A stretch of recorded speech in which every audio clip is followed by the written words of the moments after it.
So yes hello welcome to my class. So आज हम लोग बात करने जा रहे हैं अपने प्रीवियस चैप्टर की, जो मैंने आपको जिसके लेक्चर्स ऑलरेडी प्रोवाइड कर चुकी हूँ।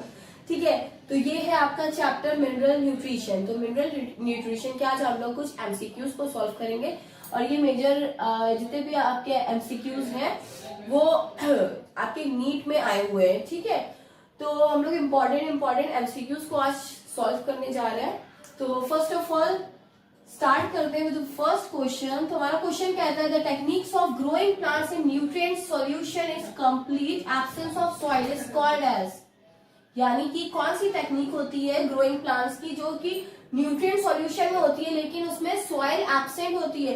तो एनसीईआरटी में आपके जहां पे आपने मिनरल न्यूट्रिशन है वहां पे फर्स्ट पेज में ही आपको बताया गया है हाइड्रोफोनिक्स टेक्निक्स के बारे में। ठीक है, तो इसका ऑप्शन क्या है? Hydroponic techniques. इसको तो कुछ और ऑप्शंस देखने ही नहीं है, बहुत इजी है। देखिए हाइड्रोफोनिक टेक्निक्स मैंने आपको समझाया तो ऑलरेडी कि हाइड्रोफोनिक्स टेक्निक क्या होती है। हाइड्रोफोनिक टेक्निक एक ऐसी टेक्निक होती है जिसमें आपने एक कंटेनर लिया, कंटेनर में आपने डिस्टिल्ड वाटर लिया और उसमें कुछ न्यूट्रिएंट्स यानी कि आपने कुछ मिनरल्स ऐड करे जो कि जिस भी आप प्लांट की ग्रो कर रहे हो जिसको भी उसके ग्रोथ के लिए बेनिफिशियल हो। तो हम लोगों ने उसमें वो मिनरल्स ऐड करे और डिस्टिल्ड वाटर और ऑक्सीजन प्रोवाइड कराई। और ये क्या हो गया? एब्सेंट ऑफ सॉइल, यानी कि सॉइल के बिना आपने एक पूरा कल्चर ग्रो कराया। तो उस टेक्निक को क्या बोलते हैं? हाइड्रोफोनिक टेक्निक बोलते हैं। हाइड्रोफोनिक टेक्निक जो होती है आपकी, ये किसने दी थी? ये 1960 में ये टेक्निक आई थी और ये दिया था जूलियस वॉन सैक ने। ठीक है, तो ये मैंने आपको बहुत अच्छे से इन डिटेल समझाया है, तो प्लीज उस वीडियो को आप जरूर देख लें। चलिए अब हम लोग शुरू करते हैं अपना सेकेंड क्वेश्चन पे। सेकेंड क्वेश्चन आपका क्या कह रहा है? The major proportion of dry weight of plant comprises, यानी कि ड्राई वेट में किस चीज का मेजर प्रोपोर्शन होता है। ठीक है, तो मेजर प्रोपोर्शन इसका आपको ऑप्शन क्या दिया है? Carbon, hydrogen, oxygen. दूसरा दिया है आपका नाइट्रोजन, फॉस्फोरस, पोटेशियम। तीसरा है कार्बन, मैग्नीशियम, सल्फर। और फोर्थ ऑप्शन आपका दिया है कार्बन, नाइट्रोजन और हाइड्रोजन। तो देखिए जब ड्राई वेट की बात करते हैं तो सबसे ज्यादा प्रोपोर्शन किसका होता है? एक ट्रिक है इसकी, ये है CHO यानी कि कार्बन, हाइड्रोजन एंड ऑक्सीजन। तो आप CHO को याद रखो, आपको ये चीज क्लियर रहेगी।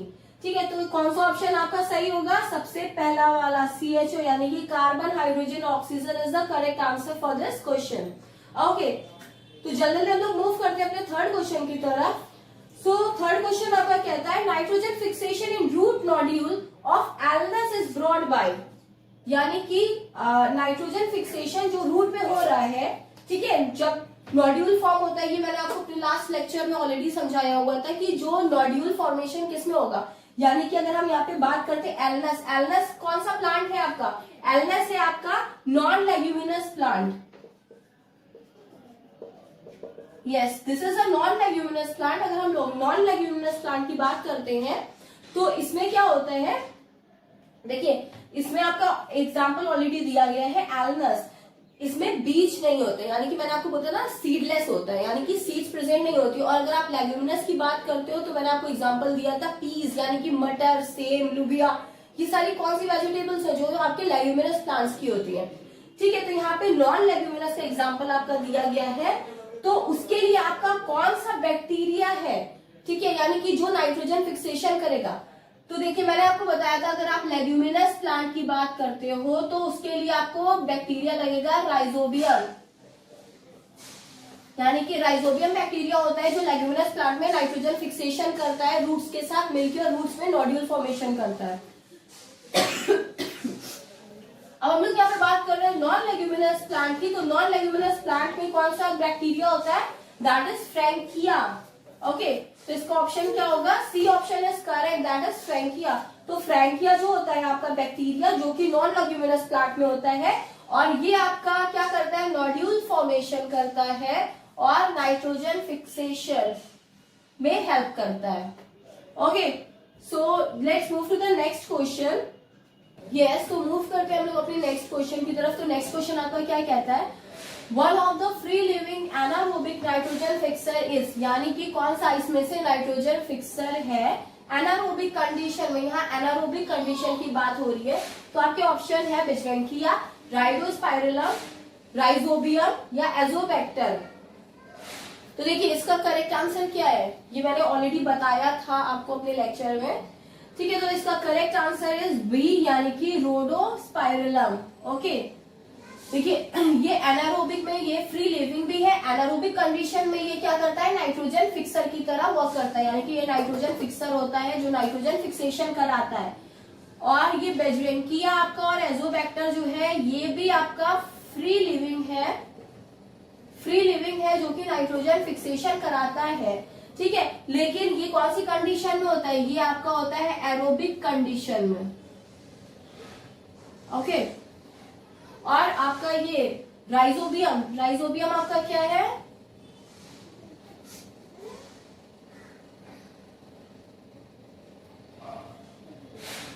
राइजोबियम आपका है सिम्बायोटिक एसोसिएशन शो करता है। सिम्बायोटिक एसोसिएशन मीन्स होता है कि दो आपके ऑर्गेनिज्म सिंपल एक पर्टिकुलर हैबिटेट को शेयर करें, उसको हम लोग क्या बोलते हैं, सिम्बायोटिक एसोसिएशन, जिसका मैंने आपको बताया था। इसमें सिम्बायोटिक एसोसिएशन में आपका म्यूचुअलिज्म, कॉमेंसालिज्म और पैरासिटिज्म तीनों आते हैं, ठीक है। तो चलिए मूव करते हैं अपने नेक्स्ट क्वेश्चन की तरफ। द नेक्स्ट क्वेश्चन क्या बोला है आपका, techniques of hydroponic was first demonstrated by. ये देखिए ये क्वेश्चन सेम है जो मैंने आपको प्रीवियस वन कराया था, उसमें पूछा गया था, वही हाइड्रोफोनिक टेक्निक्स के बारे में पूछा गया था। तो मैंने आपको बताया था कि हाइड्रोफोनिक टेक्निक्स किसने दी है, तो ये दिया है आपका जूलियस वॉन सैक 1860 में। तो इसका करेक्ट ऑप्शन है बी। ओके, सो मूव करते हैं नेक्स्ट क्वेश्चन।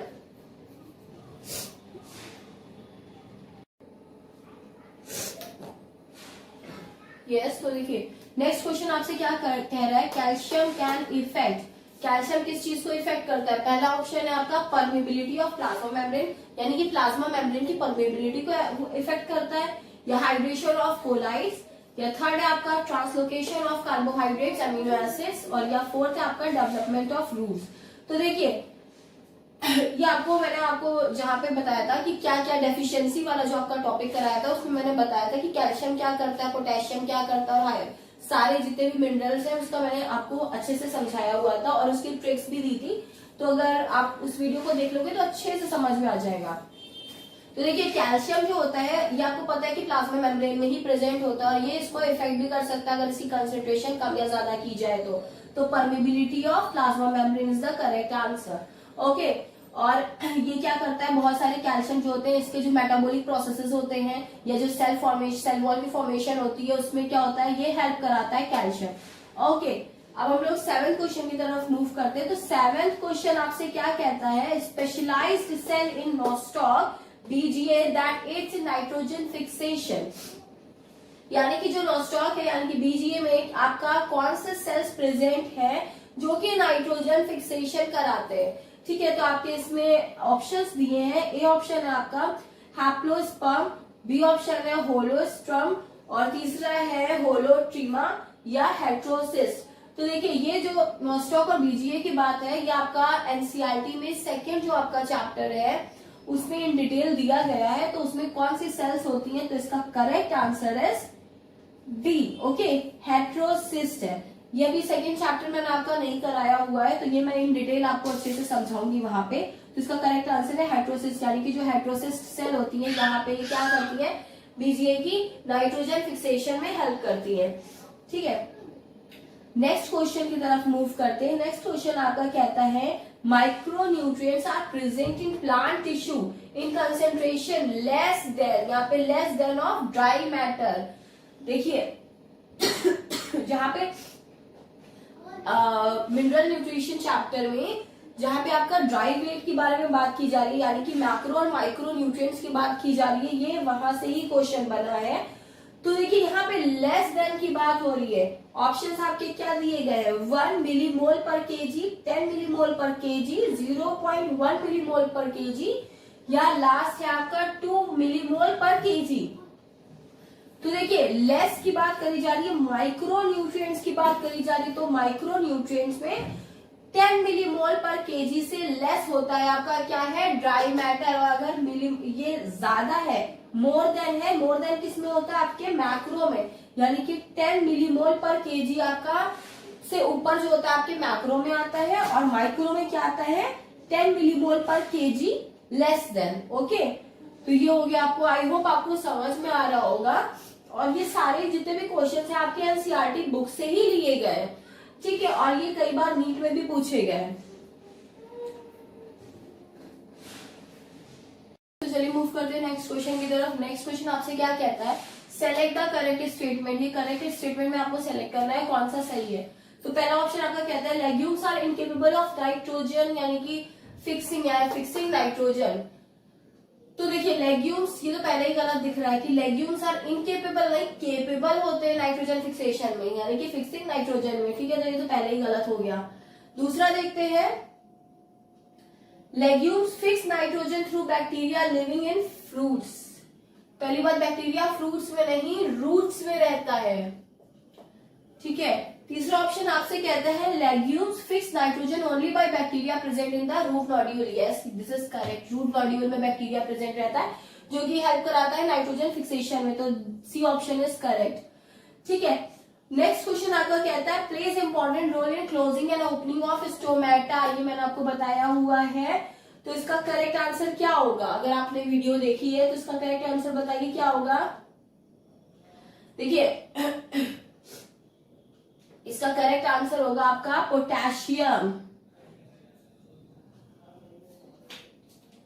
ओके, इसका आंसर होगा आपका क्या, पोटेशियम, यानी कि plays role in closing and opening of stomata में आपका क्या करता है, पोटेशियम, ठीक है। अब नेक्स्ट क्वेश्चन है minerals that activate the enzymes involve in respiration, यानी कि रेस्पिरेशन में कौन से एंजाइम्स आपके इन्वॉल्व होते हैं, यानी कि सॉरी एक्टिवेट करते हैं एंजाइम्स को जो रेस्पिरेशन में इन्वॉल्व होते हैं।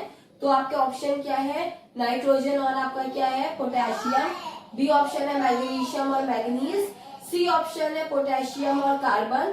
डी ऑप्शन है सल्फर और आयरन। तो देखिए ये भी मैंने आपको बताया, इसका ऑप्शन बी इज करेक्ट, यानी कि मैग्नीशियम और मैग्नीज जो होता है वो आपका इन्वॉल्व होता है किसमें, रेस्पिरेशन में मदद करता है, ठीक है, एक्टिवेट करता है एंजाइम्स को। तो ये आपके हो गए 11 क्वेश्चंस कंप्लीट। चलिए मूव करते हैं नेक्स्ट क्वेश्चन की तरफ। यस, तो चलिए नेक्स्ट क्वेश्चन क्या कहता है, देखिए hydroponics is successfully employed technique for the commercial production of vegetables like, ठीक है।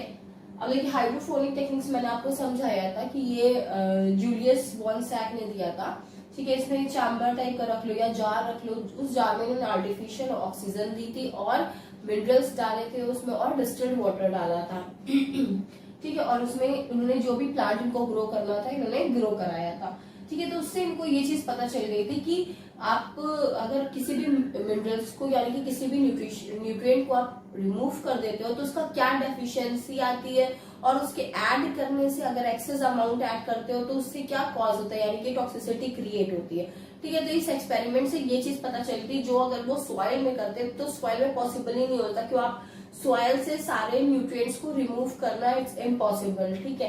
तो ये इन्होंने आर्टिफिशियल करा था, तो उससे इनको ये सारी चीजें पता चली थी कि क्या क्या प्लांट के लिए जरूरी है। तो देखिए आज का ये प्रोडक्शन जो है हाइड्रोफोनिक्स वाला है, ये बहुत सारी चीजों के लिए करा जाता है, बहुत सारी वेजिटेबल्स, बहुत सारे ग्रेन्स इससे उगाए जाते हैं, ठीक है। तो ये एनसीईआरटी का पूरा एक सेंटेंस है जो उतार दिया एज अ क्वेश्चन, ठीक है, ऐसे ही दिया है आपके एनसीईआरटी में। और उसमें एनसीईआरटी में हाइड्रोफोनिक्स में आपका एग्जाम्पल क्या दिया है, टोमेटो, सीडलेस कुकम्बर और लेट्यूस, तीनों एग्जाम्पल आपके दिए हैं एनसीईआरटी में कि तीनों जो होती है आपकी सब्जियां वो आपकी हाइड्रोफोनिक टेक्निक से उगाई जा सकती हैं, ठीक है। तो यानी कि इसका आंसर आपका क्या होगा, ऑल ऑफ द अबव, ठीक है, यानी कि आप टोमेटो, सीडलेस कुकम्बर और लेट्यूस, ठीक है। चलिए अब नेक्स्ट क्वेश्चन देख लेते हैं क्या कहता है, find the true false statement. इसमें ट्रू और फॉल्स स्टेटमेंट आपका देखना है। पहला आपका क्या है, पहला कह रहा है only 50% elements are found in different plants, ठीक है, यानी कि सिर्फ 50% एलिमेंट्स पाए जाते हैं अलग अलग प्लांट्स में, सिर्फ 50%। ठीक है। दूसरा कहता है in hydroponics the nutrient solution must be एडिकेटेड टू ऑब्टेन ऑप्टिमल ग्रोथ। ठीक है। तीसरा आपका कहता है, ये सी आपका कहता है some plant species accumulate selenium. Fourth आपका कहता है by hydroponic essential elements were identified and their deficiency symptoms were also discovered. देखिए, जो अभी मैंने आपको बात बताई थी कि हाइड्रोफोनिक से आपने क्या करा, हाइड्रोफोनिक से आपने एसेंशियल एलिमेंट्स को पता चला आपको कि कौन कौन से एसेंशियल एलिमेंट्स होते हैं, कौन मीन्स माइक्रो और मैक्रो, जो मैंने आपको समझाया था उसके बारे में आपको पता चला। और दूसरा क्या हुआ, डेफिशिएंसी सिम्टम्स पता चले। तो आपने ये हाइड्रोफोनिक टेक्निक से पता करा। अब देखिए, पहला जो आपका कहता है इसमें कौन सा करेक्ट होगा और कौन सा फॉल्स होगा। ठीक है, देखिए only 50% elements are found in different plant. बच्चों मैंने आपको बताया था 50% नहीं 60% अबव, यानी कि सॉरी परसेंट नहीं 60 एलिमेंट्स अबव। ठीक है, तो ये 50 नहीं, यहाँ पे क्या होना चाहिए 60। तो ये स्टेटमेंट क्या है आपका, फॉल्स है। ठीक है, अब चलिए दूसरा देखते हैं। In hydroponic the nutrient solution must be एडिकेटेड टू ऑब्टेन ऑप्टिमल ग्रोथ। देखिए ये एकदम करेक्ट है। हाइड्रोफोनिक टेक्निक्स में आपका जो न्यूट्रिएंट होता है उसको एडिक्वेट अमाउंट में डाला जाता है ताकि एक अच्छा रिजल्ट मिल सके। अभी आपको बात करी ना कि अगर आप ज्यादा डालोगे तो आपको पता चल जाएगा, ठीक है, या कम डालोगे तो उससे आपको डेफिशिएंसी पता चलेगी, ज्यादा डालोगे टॉक्सिसिटी पता चलेगी। तो एक एडिक्वेट अमाउंट आपको पता चल गया। ठीक, तो ये करेक्ट आंसर है। तीसरा क्या है, some plant species accumulate selenium. तो ये भी करेक्ट है क्योंकि बहुत सी प्लांट स्पीशीज होती हैं जो गोल्ड को भी एब्जॉर्ब कर लेती हैं। ठीक है, डिफरेंट मिनरल्स को एब्जॉर्ब कर सकती है, लेकिन उनके लिए देखिए 60 एलिमेंट्स होते हैं जिसको प्लांट्स एब्जॉर्ब कर लेते हैं, लेकिन 60 अबव, लेकिन उसमें से उनके लिए कौन सा जरूरी है ये हमें इस टेक्निक से पता चला था। ठीक है, तो जो साइंटिस्ट ने जब ये एक्सपेरिमेंट करा तो उससे इनको ये चीज पता चल गई कि एसेंशियल एलिमेंट्स कौन से हैं, मतलब एक प्लांट के लिए, उसकी ग्रोथ के लिए, उसके डेवलपमेंट के लिए हमें कौन से मतलब मीन्स मैक्रो या माइक्रो कौन से न्यूट्रिएंट्स को देना चाहिए जिससे अच्छी ग्रोथ हो। ठीक है, तो ये भी आंसर मीन्स ये भी सेंटेंस एकदम करेक्ट है। हम लोग फोर्थ सेंटेंस क्या कह रहा है आपका, by hydroponic essential elements were identified and their deficiency symptoms were also discovered. तो ऑब्वियसली ये तो ट्रू है ही है। ठीक है, ये भी आपका ट्रू है। तो आपका पहला फॉल्स है, बाकी तीनों ट्रू है। तो ये आपका इसमें से पहला कौन सा होगा, पहला फॉल्स तीनों ट्रू। तो ये ऑप्शन है करेक्ट, यानी कि ए ऑप्शन आपका करेक्ट है। ठीक है,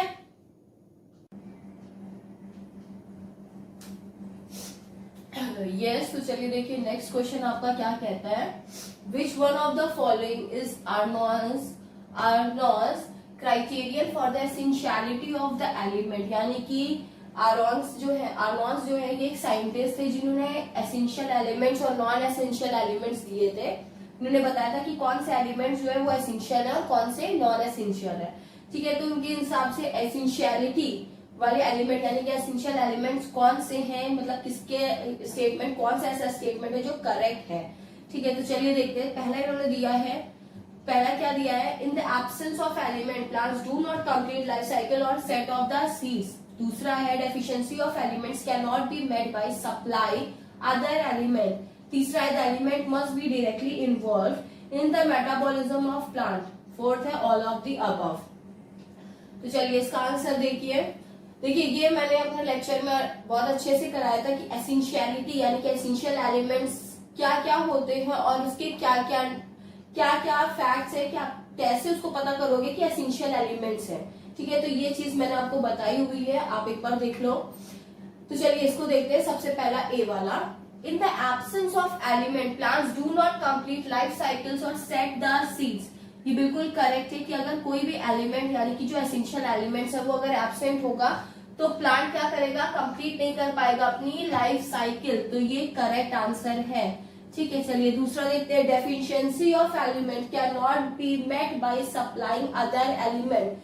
तो ये जो है ये मैंने आपको बताया था कि सपोज अगर अगर आयरन जैसे Fe का कोई काम है, ठीक है, वो कोई काम करता है प्लांट के अंदर, पर्टिकुलर कोई उसका रोल है, तो उसको वो अगर रिप्लेस कर दिया जाए और उससे कहा जाए दूसरे कोई एलिमेंट है, जैसे अगर हम नाइट्रोजन डाल दें या हाइड्रोजन डाल दें, तो वो क्या उसकी जगह कर सकता है काम? तो ऐसा नहीं होता है। हर एलिमेंट जो होता है वो पर्टिकुलर होता है अपने रोल के लिए और उसको रिप्लेस नहीं करा जा सकता है, इसीलिए वो क्या होते हैं? एसेंशियल एलिमेंट्स होते हैं, ठीक है। तो यानी कि deficiency of elements can not be made by supplying other elements, यानी कि एक एलिमेंट जो है उसकी अगर डेफिशिएंसी होती है तो उसकी जगह पे हम दूसरा एलिमेंट नहीं ला सकते, ठीक है, यानी कि उसी को ही रोल प्ले करना होता है।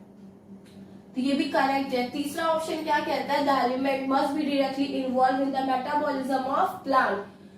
ये भी बिल्कुल करेक्ट है कि जो जितने भी एलिमेंट्स होते हैं, यानी कि जो भी एसेंशियल एलिमेंट्स होंगे वो क्या करेंगे? आपके मेटाबॉलिज्म में इन्वॉल्व होंगे ही होंगे। तो यानी कि ये जब तीनों ऑप्शन करेक्ट है तो इसका आंसर क्या हुआ? ऑल ऑफ द अबव, यानी कि सारे ऑप्शंस आपके करेक्ट है।